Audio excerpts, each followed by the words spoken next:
Hey, this is my brother. He's going to be my audience for today. He's also working the camera.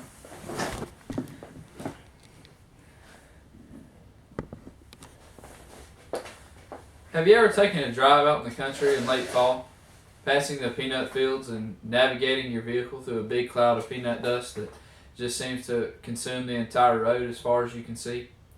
When the peanut dust clears and you're looking through your windshield, a plane is flying over the treetops over a cotton field, spraying the cotton before it was to be harvested.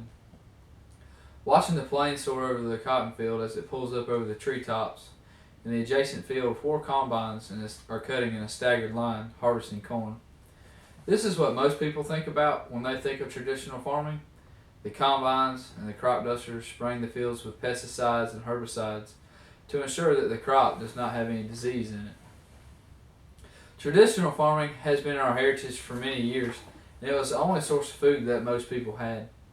Now there's a new type of farming that people are starting to rely on that doesn't call for the use of these harmful pesticides, and there's new methods such as no-till farming that are being adapted. Organic farming is more beneficial because it is healthier than food that is sprayed with chemicals. It's also better for the environment and it supports the local economies. Although organic farming has many benefits, some still support traditional farming.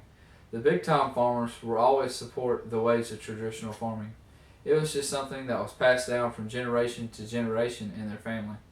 And it's something that usually something they're not willing to give up. In traditional farming, the crops can be mass produced, and that is something that our country needs, and it was something that could provide food for our country fast. Also, traditional farming, the crops can be shipped all over the United States and be able to reach out to the whole country and not just to a small town or a state. Walking into somebody's house in the early 1900s would be like walking into a modern day Cracker Barrel, with the smell of fresh cooked biscuits on the stove and the sound of grease popping out of the frying pan, and the sweet aroma of an apple pie sitting on the kitchen table. Today, McDonald's, Zaxby's, Burger King, and Wendy's are on every street corner. The stench of factory made beef patties or artery clogging fried chicken fingers fills these restaurants. Chemicals including additives and preservatives fill our food because our food was not made for its quality. It was made in abundance. And any time that something is made in abundance, the process by which it is made is usually fast, therefore throwing out the quality of the good. My grandfather grew up on food that was either grown in a garden or raised in a pasture. It was all natural. There was no Publix and no Kroger to go run and grab a microwave meal from. Organic farming increases the chances of you getting the food straight from the farm to your table. Being an organic farm means that there are no additives or preservatives put in the food. So you couldn't grow squash in Georgia and expect to send it all the way out to California and it still be fit to eat. Organic farming cuts off the middleman, you could say. It stays within a 100-mile radius of where it was grown just to ensure the freshness of the vegetables. Today, very little food is grown or raised naturally for a small family to consume. Most families just go to Publix and pick out vegetables without even thinking about what was put in the vegetable or what might be inside that could harm them. More and more people every year are turning to organic farming. It cuts down costs, especially with the no-till farming method that many organic farmers are using today compared with the traditional ways. With traditional methods, after harvesting a crop, the farmers would spray the field with a chemical to rid the crop that was previously there. Some of the synthetic fertilizers and pesticides and fungicides, they destroy the good nutrients needed for the plant to grow. But with the no-till method, a cover crop is planted, and when the cover crop blooms, farmers come in with a tractor that can knock down the cover crop as well as plant the new seed.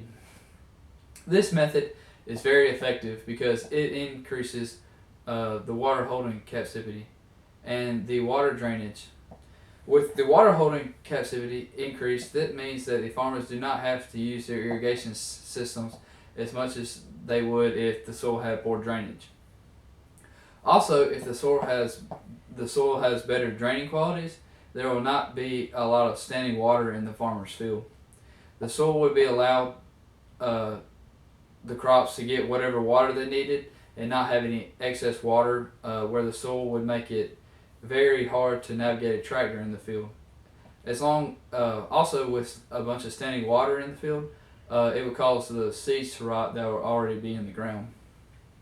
It can also make planting and harvesting very difficult. So that's why it's important for the soil to have good draining capabilities. The no-till method prevents the crops from being sprayed with chemicals that have a major effect on our food.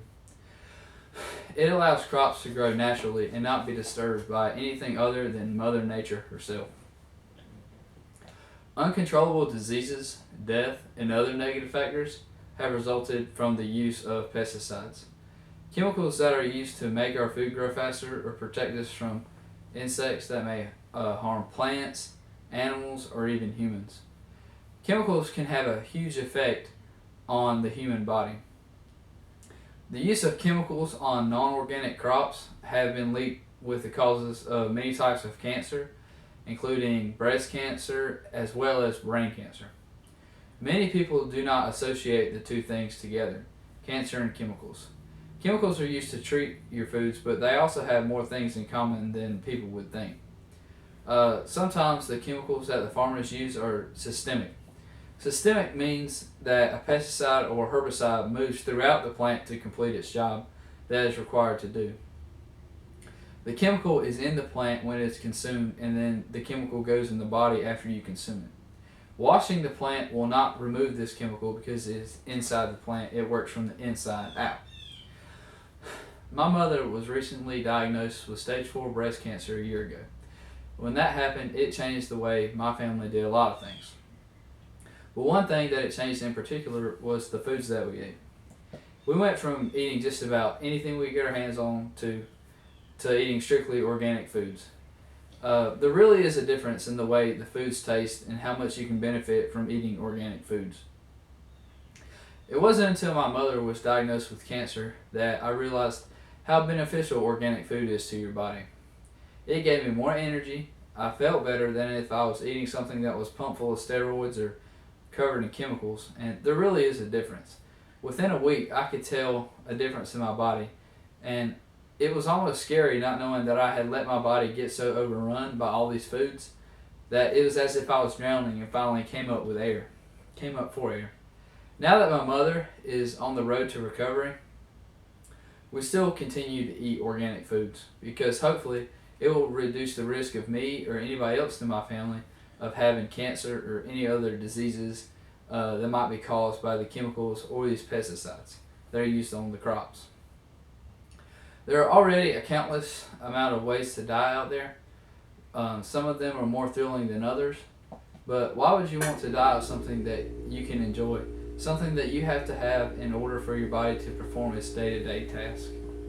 The way we farm is changing. Are you going to change with it, or are you just going to sit on the sideline and keep eating all the foods that are pumped full of the deadly chemicals? You have a choice to make. What will you choose?